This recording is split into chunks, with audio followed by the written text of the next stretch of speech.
Alright, we've been talking about some of the selection tools in Photoshop, and there are several more that I want to discuss as we move forward. However, before we get too much further along, I want to take just a moment and dedicate a video just to talking about some common hotkeys that I use when I'm making selections in Photoshop. Because selections should really be something that you don't even think about. If you need to grab some pixels, you need to be right there, ready to grab them, without even thinking of it as an operation. It should come like second nature. And I think hotkeys are a great way to speed up your workflow. So some of the ones that I want to discuss, we've already mentioned in some capacity throughout some of these other videos, but I'll call special attention to them now.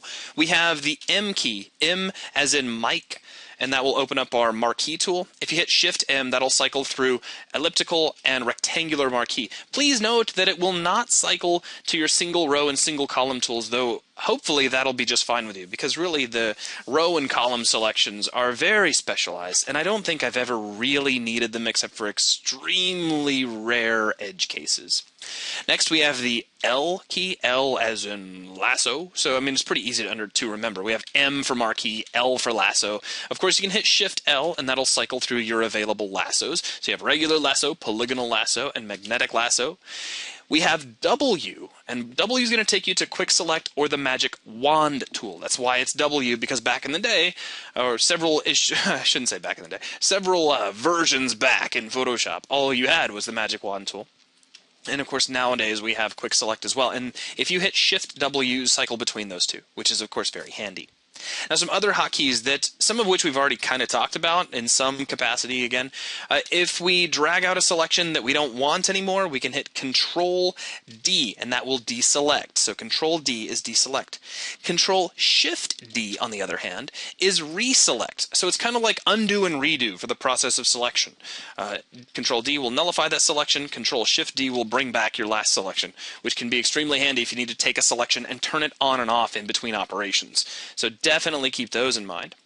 Control A is going to select your entire document. That's actually handier than you'd think it would be for certain operations that require a mask that covers your entire document. For example, if you drop down just a regular solid color layer, and if you try to move this right now, I am moving this. The pixels are in fact moving. You just can't really tell because the mask for this guy just kind of goes on forever and a day. Now if I throw him away and I hit Control A first, so I've selected my entire document, and then I drop down my solid color, now watch what happens when I move. You'll see that we are constrained to what the size of the document was. So there's a difference right there in your results just from selecting your entire document. So remember Control A.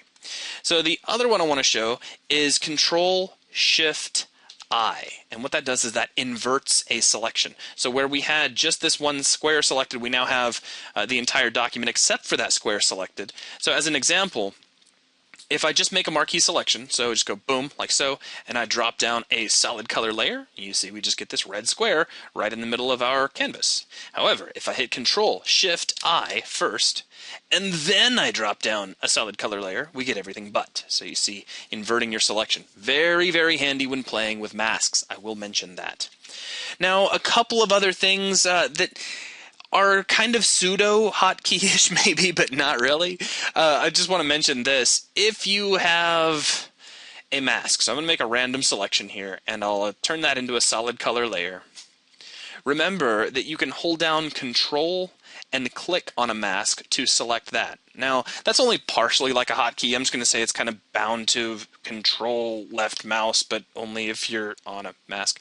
So I realize it's not quite like a hotkey, but it's highly important to remember that you can do that, especially when you combine it with the fact that you can invert your selection. So if you hit Control and click on your mask and then hit Control Shift I, you get everything else. So now we could do another solid color layer like so, and it looks like my entire document is covered in red. And, well, I guess that's because it is, but I can grab my other color and you can see I now have both sections independently controlled, which if you think about that, the implications run really far, and that's extremely handy.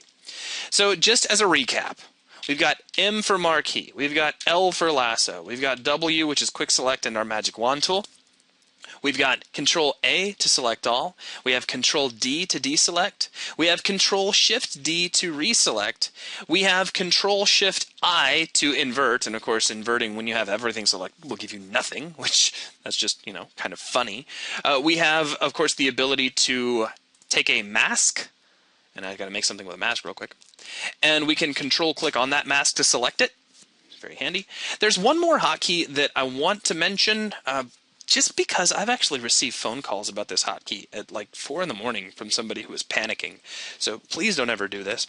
That's the Q key. Q is going to open up a special selection mode called Quick Mask Mode.